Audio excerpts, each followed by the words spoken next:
আসসালামু আলাইকুম ওয়া রাহমাতুল্লাহি ওয়া বারাকাতুহু।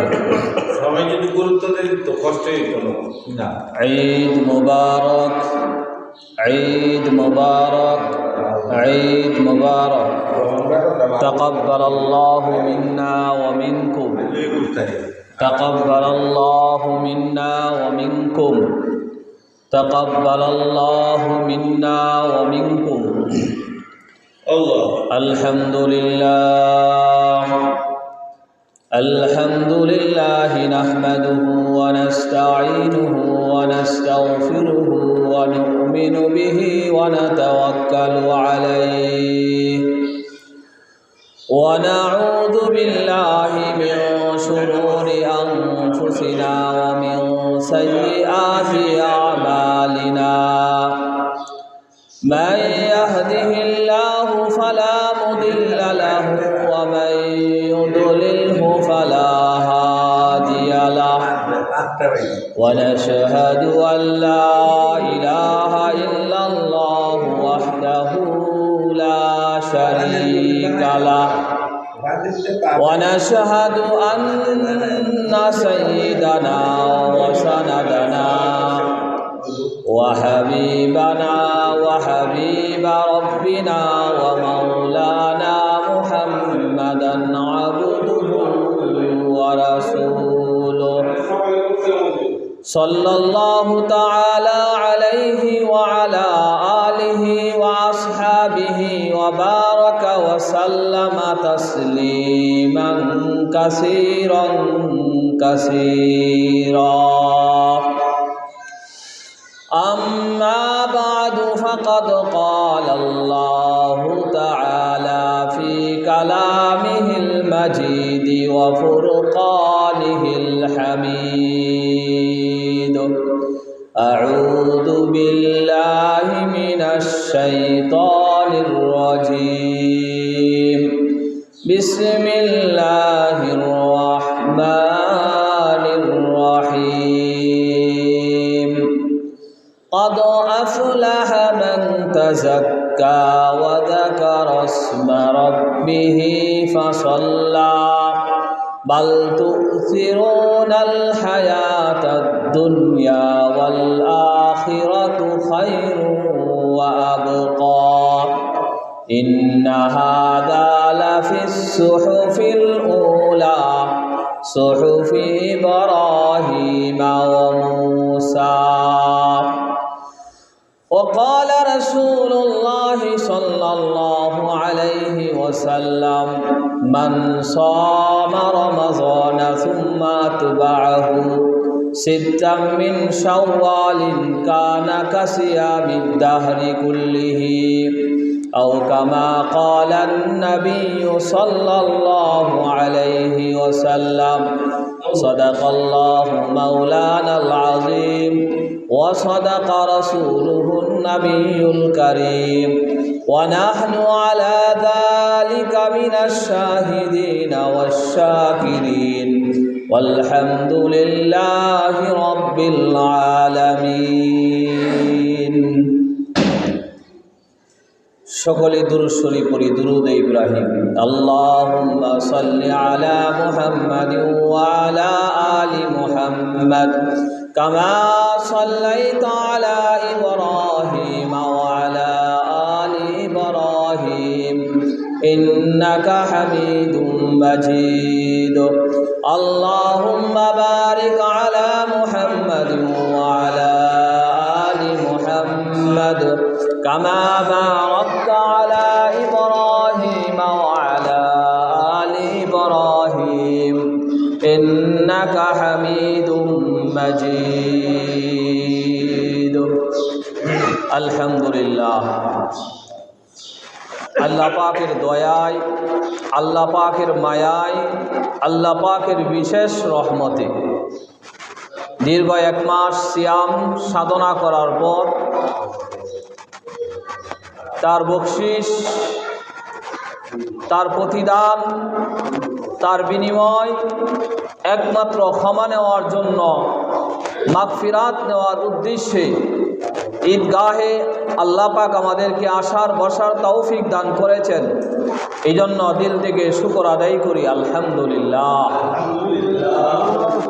পূর্ব ঘোষিত সময় অনুযায়ী 9টায় আমাদের 1447 হিজরির ঈদ উল ফিতরের জামাত অনুষ্ঠিত হবে ইনশাআল্লাহ।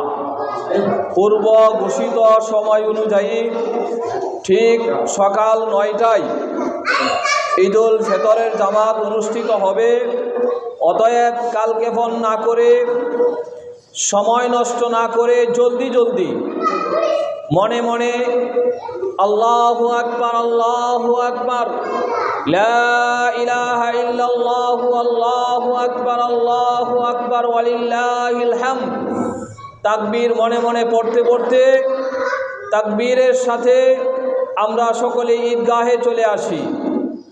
যথাসময়ে ইনশাআল্লাহ ঈদ উল ফিতরের জামাত অনুষ্ঠিত হবে ইনশাআল্লাহ।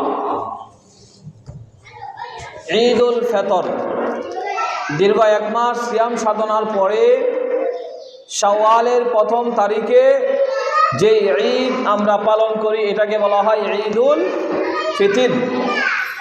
আর জিলহজের 10 তারিখ আমরা যে ঈদ উদযাপন করি, যে ঈদ পালন করি সেটাকে বলা হয় ঈদ উল আযহা। ঈদ উল আযহা। মুসলমানদের ঈদ হইল কয়টা? 2টা। একটা হইল ঈদ উল ফিতর আর একটা হইল ঈদ উল আযহা। দুইটাকে একসাথে বলা হয় ঈদাইন। কি বলা হয়? ঈদাইন, 2 ঈদ। এই ঈদ কোত্থেকে আসলো একটু জানার দরকার না? ঈদ শব্দটি আউদুন শব্দ থেকে আসছে। আউদুন শব্দের অর্থ হইল বারবার আসা, পুনরাবৃত্তি হওয়া। ঈদ বারবার আমাদের জীবনে আসে না? আসে না?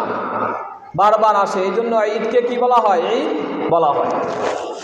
আল্লাহ নবী সাল্লাল্লাহু আলাইহি ওয়াসাল্লাম আনাস ইবনে মালিক রাদিয়াল্লাহু তাআলা আনহু থেকে বর্ণিত, আল্লাহ রাসূল সাল্লাল্লাহু আলাইহি ওয়াসাল্লাম যখন মদিনায় আগমন করেন, মদিনায় যাওয়ার পরে দেখে মদিনার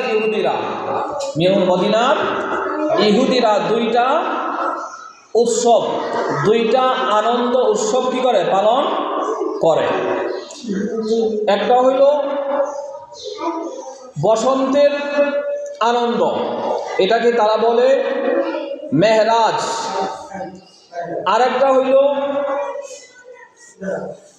আরেকটা আনন্দ তারা উদযাপন করে, সেটাকে বলা হয় নওরোজ।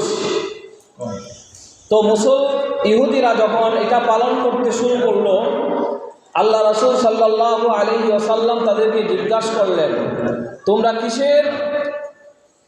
কিসের আনন্দ পালন করছো, কিসের উৎসব পালন করছো? তখন ইহুদিরা বলছে, আমাদের পূর্ব জামানায়, আমাদের আদিকাল থেকে আমরা আনন্দ উল্লাসের জন্য এই 2টা দিনকে আমরা কি করি? নির্ধারণ করেছি। এই 2টা দিন আমরা পালন করি। তখন আল্লাহ রাসূল সাল্লাল্লাহু আলাইহি ওয়াসাল্লাম বললেন, তোমাদের এই 2 আনন্দের চাইতে উত্তম 2টা দিনের ব্যবস্থা আল্লাহ পাক তোমাদের জন্য করেছেন। বলেন সুবহানাল্লাহ। এই মুসলমানদের ঈদ তখন থেকেই শুরু হয়ে যায়, হিজরতের 2য় সন থেকে। তো আমরা মূলত আজকে এখানে একত্রিত হয়েছি কেন? আল্লাহ নবী সাল্লাল্লাহু আলাইহি ওয়াসাল্লাম ইরশাদ করেন, আজকে আনুষ্ঠানিকভাবে ফেরেশতাদেরকে নিয়ে, ফেরেশতাদের জামাতকে নিয়ে আল্লাহ পাক রব্বুল আলামিন বৈঠক করবেন, বৈঠকে বসবেন। ফেরেশতাদেরকে আল্লাহ পাক রব্বুল আলামিন জিজ্ঞাসা করবেন, ও ফেরেশতারা, কোনো মালিকের শ্রমিক যদি ওই মালিকের কাজ পরিপূর্ণভাবে করে, শ্রমিক যদি তার মালিকের কাজ পরিপূর্ণভাবে আদায় করে, তাহলে মালিকের উচিত কি হবে? ফেরেশতারা জবাব দিলেন, আল্লাহ, মালিকের কাজ যদি কোনো শ্রমিকে তার মালিকের দেওয়া কাজ পরিপূর্ণভাবে আদায় করে, তাহলে মালিকের উচিত হবে তার প্রতিদান, তার বিনিময়টা সুন্দরভাবে পরিপূর্ণভাবে দিয়ে দেওয়া। তখন আল্লাহ পাক রব্বুল আলামিন বলবেন, আমার যে সমস্ত বান্দাবান্দিরা আমার হুকুম পালনার্থে দীর্ঘ 1 মাস সিয়াম সাধনা করেছে, তোমরা সাক্ষী থাকো, আমার ওই সমস্ত বান্দাবান্দিদেরকে আমি ক্ষমা করে দিলাম, তাদেরকে আমি জান্নাত দিয়ে দিলাম। এই প্রতিদান নেওয়ার জন্যই মূলত আমরা এখানে এসেছি। আল্লাহ পাক রব্বুল আলামিন বলেন, قد أفلح من تزكى وذكر اسم ربه فصلى। সফলকান্ত তারা, সফল হয়েছে তারা যারা তাদের আত্মাকে পরিশুদ্ধ করতে পেরেছে এবং আল্লাহ তাআলার স্মরণে নামাজ আদায় করে। আজকে আমরা আমাদের আত্মাকে পরিশুদ্ধ করে আল্লাহ পাকের শুকর আদায়ার্থে আমরা নামাজ পড়তে এসেছি। যে যারা আত্মশুদ্ধি করতে পেরেছে, আত্মাকে পরিশুদ্ধ করতে পেরেছে, তারাই হলো সফল কাম। এবং বাল তুসিরুনা হায়াতাদ দুনিয়া ওয়াল আখিরাতু খায়রু ওয়া আবকা, দুনিয়ার এই চাকচিক্য জীবনকে প্রাধান্য না দিয়ে সব সময় আখিরাতকে কি দেয়? প্রাধান্য দেয়। কি দেয়? প্রাধান্য দেয়। তাহলে আত্মশুদ্ধির জন্যই এই মাহে রমজান মূলত আল্লাহ পাক আমাদেরকে দিয়েছিল। এই মাহে রমজানটা মূলত একটা প্রশিক্ষণ কোর্স। মাহে রমজানটা কি? একটা প্রশিক্ষণ কোর্স, একটা বিদ্যালয়, একটা মাদ্রাসা। এই পুরা মাহে রমজানটা একটা কি? একটা মাদ্রাসা, একটা শিক্ষালয়, একটা বিদ্যালয়, একটা প্রশিক্ষণ কোর্স। আমরা দুনিয়াতে চলতে ফিরতে আমরা অসুস্থ হই না? অনেক সময় হাসপাতালে যাওয়া লাগে না? হাসপাতাল থেকেও ডাক্তাররা একটা কোর্স দেয় না? অ্যান্টিবায়োটিক কোর্স দেয় না?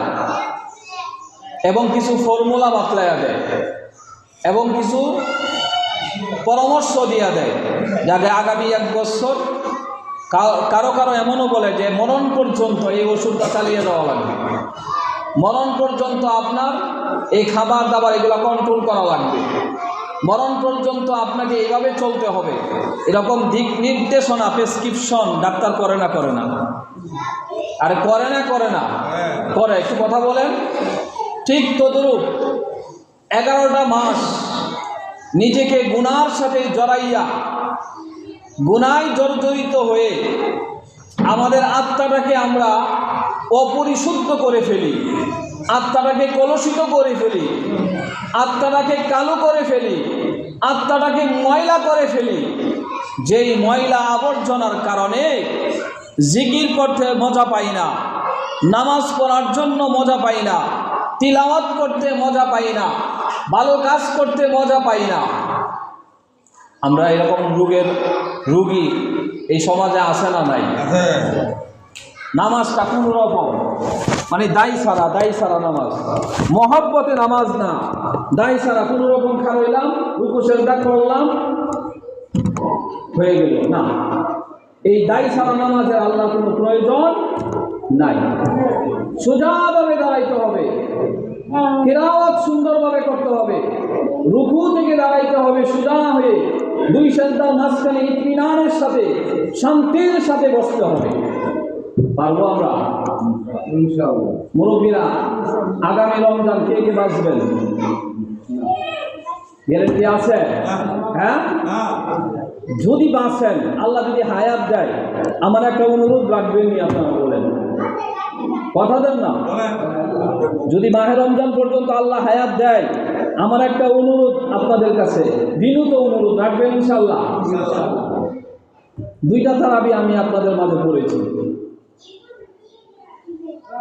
হয়তো ইমাম সাহেব হুজুরকে আপনারা প্রেসার দেন যে তাড়াতাড়ি করেন, এই জন্য হুজুর হয়তো মাজলুম হইয়া মনে হয় কাজটা করে। আপনারা যদি 5 থেকে 7 মিনিট সময়, আমি হিসাব করে দেখছি, কয় মিনিট? 5 থেকে 7 মিনিট সময় বেশি দেন, ঘুম নষ্ট হয়ে যাবে, আরাম নষ্ট হবে, দুনিয়া শেষ হয়ে যাবে, কিন্তু আল্লাহর দরবারে আপনি কবুলিয়াতের আশা করতে পারেন? গতকালকেও বলছিলাম, ইবাদত ফরমালিটি হয় না, ইবাদত আনুষ্ঠানিকতা হয় না, ইবাদত একমাত্র ইখলাসের সাথে আল্লাহর জন্য হয়। আপনাদের কাছে অনুরোধ থাকবে, অন্তত 5 থেকে 7 মিনিট 10 মিনিট সময় বেশি লাগুক তারাবিতে। আরে বাবা, 30 দিনে যদি 10 মিনিট করে বেশি লাগে, কত মিনিট? 10 মিনিট করে 10 10 100, 300 মিনিট। 300 মিনিটে কয় ঘন্টা? 5 ঘন্টা। আল্লাহর জন্য কি রমজান মাস 5টা ঘন্টা বেশি দিতে পারবো না মসজিদে? ইনশাআল্লাহ। এত কি কাজ রাত্রিবেলা আমাদের? ইমাম সাহেব যদি বলি, হুজুর আপনি আর আধা ঘন্টা লাগে নামাজটা বেশি পড়েন, আত্মতৃপ্তি লাগে, আল্লাহর কালাম শুনবো, রুকু করতে যাবো তো আল্লাহকে, আল্লাহর তাসবিহ করবো, সেজদা করতে যাবো আল্লাহর কুদরতি পায়ে সেজদা করবো, এত তাড়াহুড়া কেন আমাদের? সুবহান রাব্বিয়াল আলা, সুবহান রাব্বিয়াল আলা, সুবহান রাব্বিয়াল আলা। আর কমসে কম 3 বার বলবেন তো। ফরজ নামাজের তুলনায় নফলে নামাজ সময় বেশি দেওয়ার দরকার, ফরজ নামাজের তুলনায় সুন্নতে সময় বেশি দেওয়ার দরকার।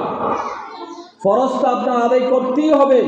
ফরজ নামাজে ইমাম সাহেব খেয়াল করবে একটা রুগী আছে কিনা, রুগীর দিকে খেয়াল করে কেরাত শুরু করবে। অসুস্থ মাঝর ব্যক্তি আছে, এই জন্য কেরাত শুরু করবে। এটা ইমাম সাহেবের এখতিয়ার আছে, অধিকার আছে, এবং এটা ইমাম সাহেবের উচিত। যে একটা বাচ্চা কান্না করতেছে, কান্নার আওয়াজ আসছে, সূরা বাকারা শুরু করছিল, তাড়াতাড়ি 2 আয়াত করে রুকু সেজদা করবে। কিন্তু সুন্নত তো আরো বেশি সময় লাগাবে, নফলে তো নামাজ আরো বেশি হবে। ইসলামে কোয়ালিটির দাম আছে, কোয়ান্টিটির দাম নাই। অর্থাৎ ইসলামে সংখ্যার দাম নয়, ইসলামে হলো সুন্দরের দাম। বলেন, ইসলামের সংখ্যার দাম নয়। আপনি 12 রাকাত পড়ছেন, এটার দাম নয়। 2 রাকাত পড়েন, সুন্দরভাবে পড়েন, কোয়ালিটি ভালো। ইসলাম সংখ্যার দাম নয়। এই জন্য সূরা মুলুকের মধ্যে আছে, আইয়ুকুম আহসানু আমালা, কে কত বেশি সুন্দর ইবাদত করলা, সুন্দর নামাজ পড়লা, সুন্দর রোজা রাখলা, সুন্দরভাবে দান সদকা করলা, এটার দাম আল্লাহর কাছে আছে। তুমি 12 রাকাত পড়লা, 10 খতম কোরআন পড়লা, তুমি 100 রাকাত তাহাজ্জুদ পড়লা, এগুলা আল্লাহর কাছে কোনো দাম নয়।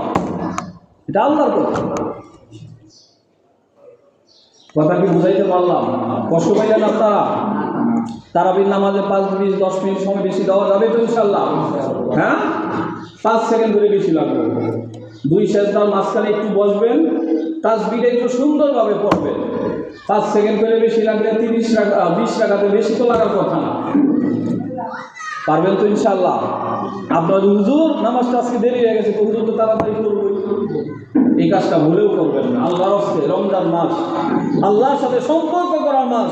রমজান মাস আল্লাহর সন্তুষ্টি অর্জনের মাস, আত্মা পরিশুদ্ধ করার মাস। এই কাজটা ভুলেও কেউ করবেন না। প্রয়োজনে রমজান সময় বেশি দেন, আজকে থেকে নামাজ সুন্দরভাবে পড়েন, আল্লাহ খুশি হবে, আল্লাহ খুশি হবে, আল্লাহ খুশি হবে, আল্লাহ বিনিময় দিবেন। আর নামাজ নিয়ে তাড়াহুড়া করবেন, অসুন্দর নামাজ পড়বেন। হাদিস শরীফে আসছে, এটাকে নোংরা কাপড় বানাইয়া মুখের মধ্যে ফিটকা দিয়া ফেরেশতারা যাইব না, তোর নামাজ নিয়ে তুই থাক। নাউযুবিল্লাহ। নামাজ পড়তেছেন জান্নাত কামানোর জন্য, নামাজ হয়ে যাবে জাহান্নামের কারণ। নাউযুবিল্লাহ। এই ঠান্ডার মধ্যে ওযু কইরা ঘুম থেকে ফালাইয়া, কম্বল ফালাইয়া ঠান্ডার মধ্যে ওযু করবেন, নামাজ আল্লাহকে পাওয়ার জন্য। পাইলেন শয়তানকে। দুনিয়াতেও কষ্ট, আখেরাতেও কষ্ট। দান সদকা করবেন আল্লাহকে পাওয়ার জন্য, রিয়ার কারণে এই দান সদকা হয়ে যাবে জাহান্নামে যাওয়ার কারণে। আল্লাহ পাক আমাদেরকে যে কয়টা কথা বললাম, আমাদের সকলকে আমল করার তৌফিক দান করুন। ওমা আলাইনা ইল্লাল বালাগ।